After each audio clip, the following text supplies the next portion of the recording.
mundo, todo Ricardo. O brilho, né? Bom dia, Berzoini. Ele perdeu todo o brilho, ele está opaco, até a fanfarronice dele murchou, né? Ele está com risco bem sério de perder, de fato, as eleições. Agora, eu vi uma matéria, até mandei para o Azen, queria que ele comentasse, na revista Time, analisando a tal da live do Elon Musk com o Trump, que foi um fiasco. Que não o Azen até escreveu para fórum, né? Eu escrevi para fórum do fiasco. Eles tentaram disfarçar, porque, Sinara, o Trump, a certa altura, eu assisti toda a entrevista, 3 horas de entrevista.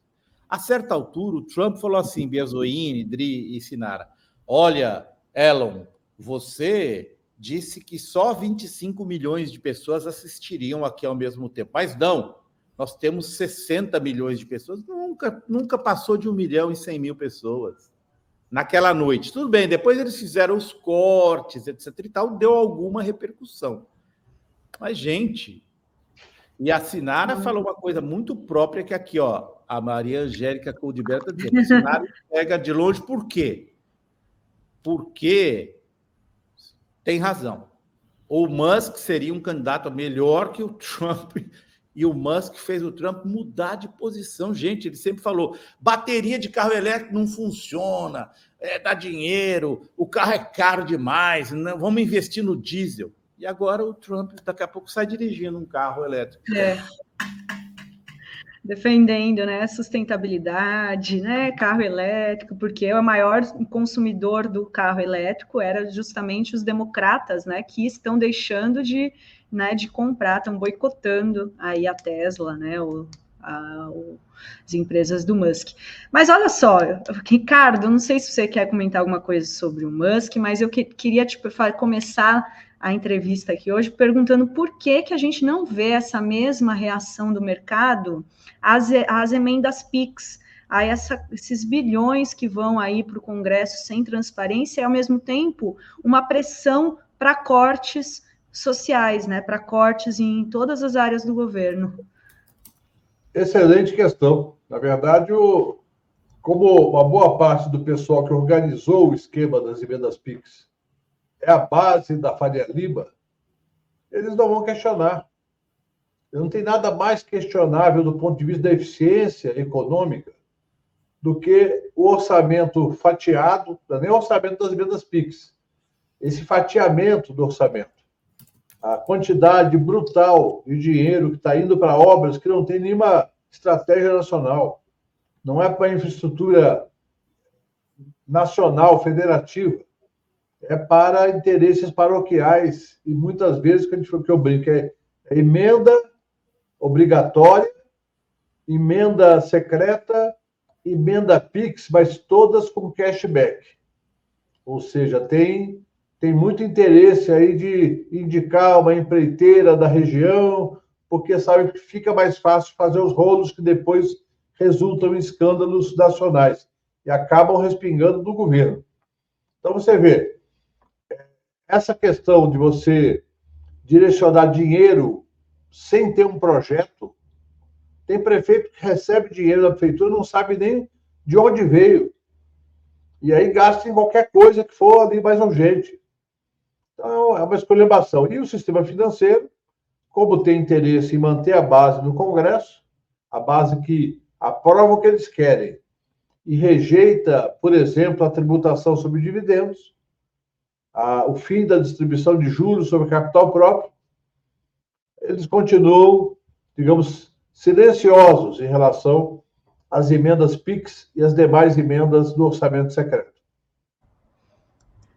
Não sei se vocês têm já alguma pergunta sobre o orçamento, mas eu queria só para... Por que a gente está começando a falar sobre isso? Porque agora o governo tem até este mês, né, Ricardo, para apresentar a lei orçamentária para 2025, certo? Exatamente. O prazo é agora e, pelo que a gente viu em algumas matérias, está tendo uma guerra, porque, evidentemente, o tal do arcabouço fiscal não cabe na vida real. A vida real é um pouco mais complexa, né? Sabe, por exemplo, a questão da Previdência. Quando saiu o orçamento de 2024, que eu bati o olho, eu vi que não havia nenhuma consonância entre a previsão de gastos previdenciários com o fato da existência de mais de 4 milhões de requerimentos represados. Então, eu falei, aqui está bom para fechar o orçamento, mas está ruim para a vida real. A vida real, hoje, a Previdência já tem um impacto grande, porque quando você concede um direito que estava represado, além de começar a pagar, você tem que pagar todos atrasados. Então, tem gente que está 1 ano e meio, 2 anos. Então, vai receber 2 anos de direito previdenciário, seja aposentadoria, pensão por morte, auxílio-doença, auxílio-acidente. Vai receber 2 anos e isso impacta diretamente a execução orçamentária deste ano.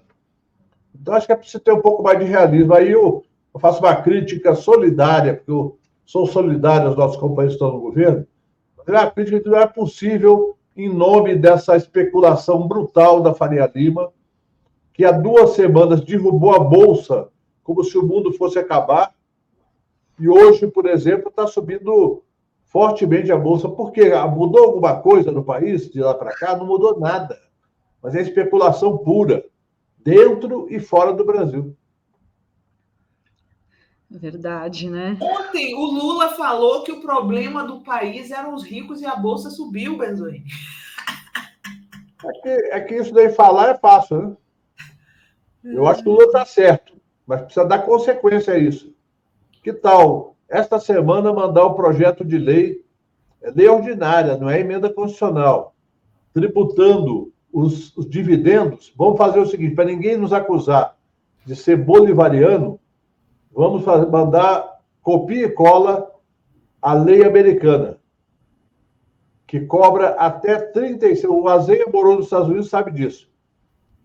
Cobra até 37% de imposto de renda sobre dividendos. Recolhe 15% na fonte e depois, no ajuste anual, tem que declarar tudo para ver em que faixa se enquadra. Então é isso. Eu paguei muito imposto, viu, Benzoini, lá, mas não de dividendo, não, viu? Azenha, assalariado lá, não assalariado lá, tem a parte que paga pouco, tem a parte que paga média, e quem tem algum nível de qualificação maior paga mais. Mas o que eu quero dizer é que lá tributa dividendo. Justamente. Então, lá, o banqueiro, o dono da mineradora, o cara do Walmart, paga até 37%. E se vier a falecer, no espólio, é mais 40% sobre estoque. Então, por que não fazer isso? Já que a Faria Lima adora os americanos, vamos aplicar no Brasil a tributação sobre a renda igual dos Estados Unidos. Eu podia propor que fosse igual à Dinamarca, mas não vou exagerar. Super bolivariana a Dinamarca também, né? Eu acho que a Venezuela é menor do que... Deixa eu perguntar uma coisa. Eu vi umas análises da imprensa comercial na sexta-feira, dizendo que a decisão do Supremo fortalece, empodera o Lula, né? Estadão falando isso. E aí a reação do Lira foi imediata. Você acha que o Lira tem tem poderes para modificar essa decisão? Porque ele vai botar em votação a PEC que reduz, né, as decisões monocráticas dos ministros, que dá poder ao Congresso de derrubar a decisão democrática dos ministros. Você acha que ele tem força hoje para fazer isso?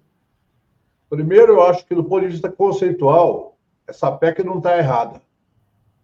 Porque decisão monocrática de ministro, há alguns anos atrás, quem militava na política lembra disso, alguns anos atrás era comum um ministro dar uma liminar, quando alguém recorria para o pleno, um outro ministro pedia vista e engavetava a vista por 2 anos, 3 anos.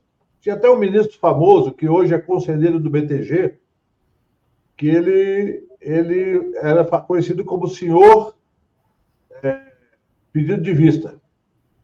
E depois ele não devolvia nunca. Ficava anos com o pedido de vista na gaveta. Hoje tem uma regra que obriga, no pedido de vista, a devolver em 90 dias.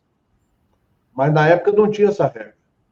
Então é importante a gente lembrar que o Supremo tem muito poder e esse poder tem que ser bem equacionado. O que não quer dizer que aprovar uma regra para reduzir o âmbito das decisões burocráticas seja algo contra o Supremo. O que é contra o Supremo, no meu entendimento, é quando eles tentam dizer que eles podem desfazer decisões do próprio tribunal.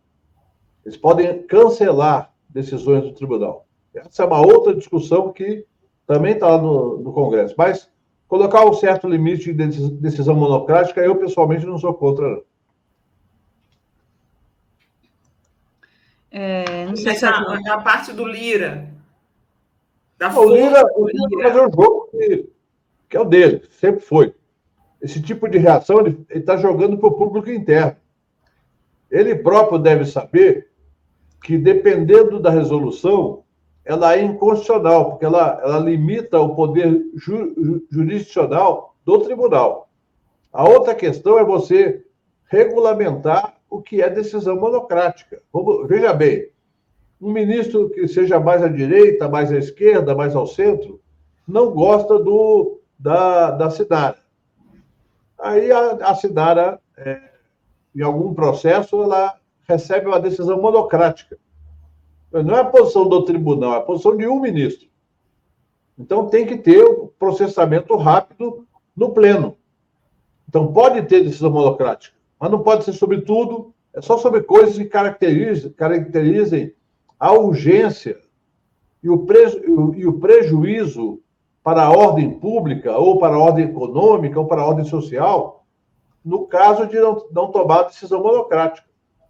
Vou dar um exemplo para vocês. Uma decisão monocrática que foi feita no Supremo, impedindo o Lula de assumir a Casa Civil. Do Gilmar Mendes, né? Gilmar Mendes, que muita gente coloca como herói. Eu acho que é uma pessoa que tem muitas qualidades intelectuais, mas sempre operou num ambiente muito político. Então, assim, são coisas que a gente tem que ser muito francos. Não podemos nem endeusar o Supremo, que já fez muita coisa questionável, e nem também achar que vamos entrar na onda do Lira. O Lira é um operador político que está tentando negociar a sua transição de presidente da Câmara para a planície. Você sabe que para muita gente isso é muito difícil, né? Você voltar a ser apenas um deputado. Tem dificuldade ele sonha talvez de ser ministro, quer ser senador por Alagoas. Então ele está negociando ali o caminho dele para isso. Ele tem também processos contra ele no Supremo. Então ele deve pensar duas vezes sempre, porque algum ministro pode eventualmente ficar, digamos, irritado e dar celeridade a algo que está andando devagar. Posso fazer uma pergunta de política para o Berzoini, Tri? Por favor. Berzoini, enquanto a gente conversa, está em andamento, não sei se já terminou, um debate na Veja. E aí 3 dos 6 candidatos, dos 6 convidados, não compareceram. O Boulos não foi, Datena não foi, e o Boulos, Datena e o Nunes, Ricardo Nunes, o atual prefeito.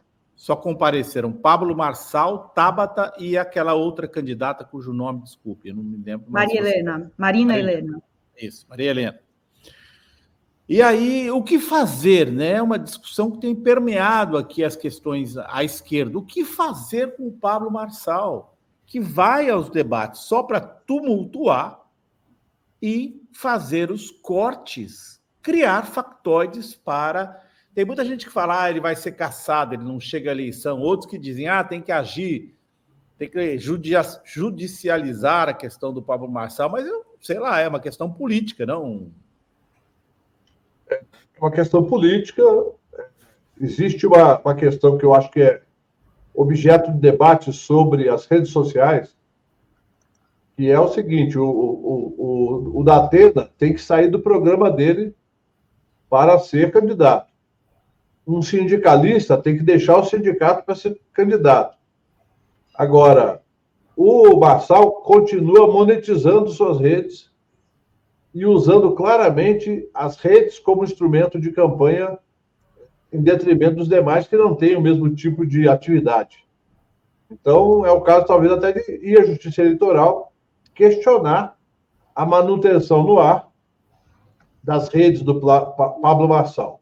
E a outra questão seriam os candidatos. É lamentável que a Tabata, por exemplo, que é do partido aliado ao governo, tenha comparecido, porque tem que esvaziar esse tipo de coisa. Esse cidadão aí, é claro, não é só um provocador, ele tem projeto político, sim, mas atua como provocador nesse ambiente político. O que ele fez com Boulos foi absolutamente fora de qualquer sentido de um debate eleitoral. Com certeza. E, Ricardo, eu queria também perguntar sobre esse destaque do UOL de hoje, dizendo que o Lula teria favorecido cidades de aliados, né? Ou seja, que a matéria diz que cidades como Araraquara, Diadema, receberam mais verbas para projetos do que outros municípios que teriam menor IDH, né? Índice de Desenvolvimento Humano. Aí eu te pergunto, Ricardo, para receber verbas, não tem que ter projetos, não tem que... Eu lembrei daquela fala lá aquele vídeo do Factoide também, que é uma fake news, né? Que é aquele prefeito do Farroupilha, né? Aquele que fez um vídeo contra o Pimenta, querendo, não tem dinheiro, aí o Pimenta, mas cadê o projeto, prefeito? Manda o projeto, prefeito.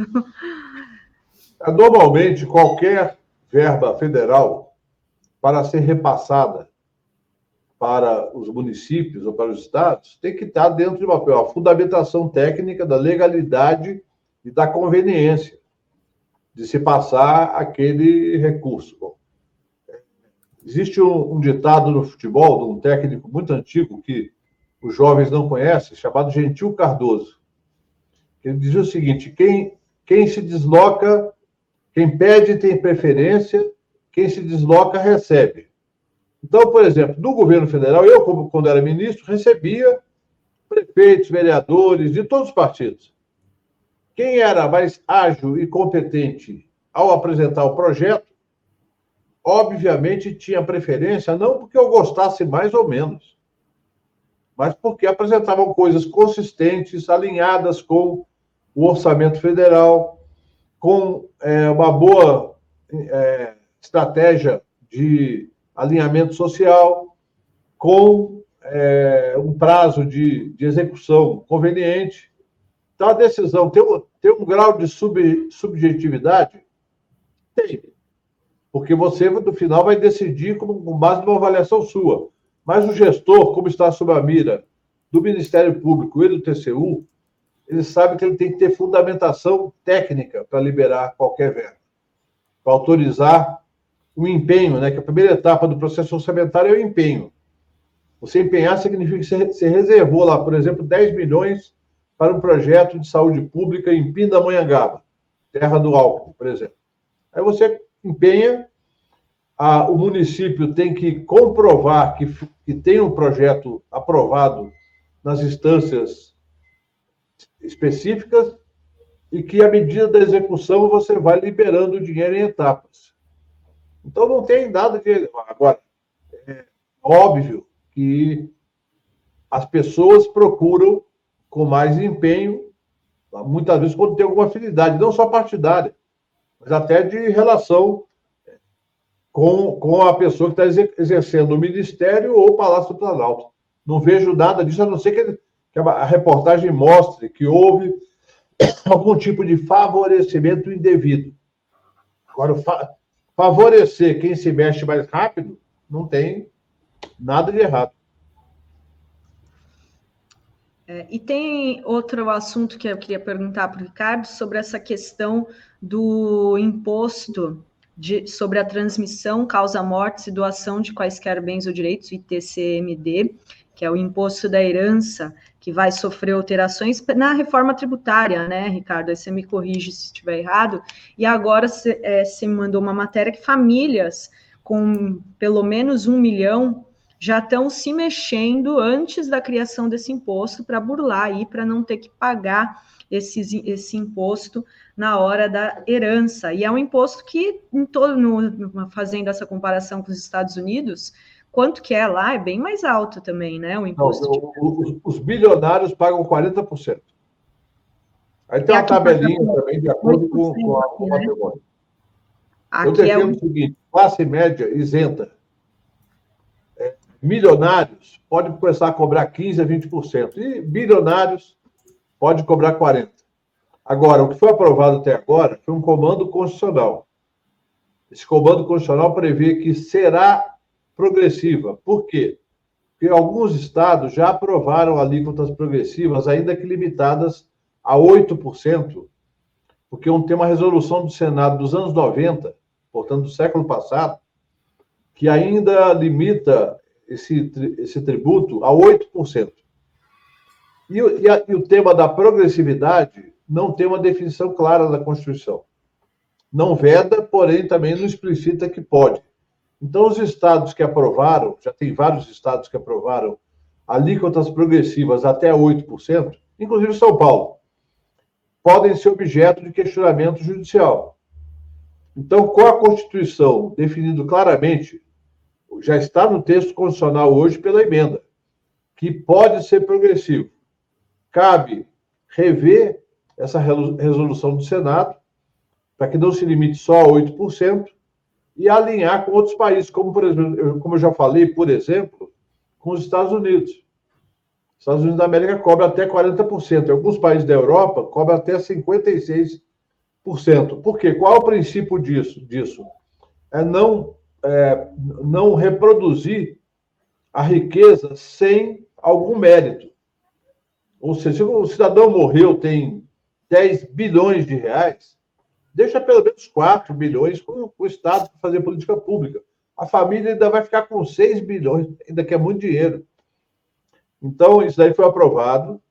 E aí, essa matéria é de um site da Infomoney, que é da XP, que é uma boutique de investimento, tem um banco, tem uma casa de investimento, e eles estão anunciando, talvez até para captar novos clientes, que as famílias já estão procurando meios de fugir dessa tributação. Por que a tributação não entrou em vigor ainda?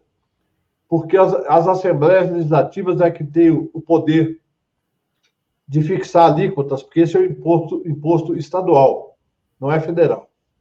Então, eu tenho certeza de que vai haver muita ainda polêmica sobre isso, porque os ricaços do Brasil querem viver uma situação dupla, ou seja, eles gostam de ganhar dinheiro do Brasil e gastar onde o imposto sobre o consumo é mais baixo. Então, ganha no Brasil e compra em Miami. Ganha no Brasil e compra na Espanha ou em Portugal. Porque lá o imposto sobre o consumo é mais barato. Isso é uma questão DRI, Azenha e Sinara, que pouca gente está falando. Se, de fato, a reforma tributária chegar ao final, essa parte do consumo só, eu defendo que faça parte da renda da propriedade. Mas essa parte do consumo, se chegar ao final, da maneira como está indo, os produtos industrializados, automóveis, móveis, eletrônicos, eletrodomésticos, roupas, vão ter uma queda de preço no Brasil. Porque a tributação deles vai cair de 34%, 37% para 26%. Então, a não ser que as empresas se apropriem de toda essa diferença, aumentando a base de lucro, nós teremos uma redução do preço de vários produtos. O Berzoini, antes que você vá embora, queria que você comentasse um pouco aí os desdobramentos da tal denúncia factoide da Folha contra o Alexandre de Moraes. O que você achou? É típico da Folha, né? Não é a primeira vez que a Folha faz isso. De criar algo que parece uma notícia, mas não é notícia. Assim, na verdade, o Alexandre de Moraes não fez nada além da sua competência dupla de ministro do Supremo com ministro do TSE. Ou seja, se tem um cidadão que ocupa duas funções diferentes e essas funções não têm contradição entre si, é natural que o que chega a ele é do conhecimento de ambos automaticamente. E ele pode pedir informações que chegam de um lado e de outro, porque o Tribunal Superior Eleitoral ele tem uma função dupla também. Ele ao mesmo tempo, ele normatiza, aliás, é uma função tripla. Ele normatiza, ele julga processos eleitorais, ainda cabendo recurso para o Supremo, e ele administra o processo eleitoral. Ao administrar, ele tem um poder de polícia limitado àquilo que ele está administrando. Então, no caso de um processo que investiga fake news, por exemplo, ele é figura central daquilo que tange a eleições. Aquilo que não tange, ele não pode se meter. Lembrando que a Folha inventou um mensalão que não era mensal para pagar por votos no Congresso, votos de conservadores em causas conservadoras. É um absurdo.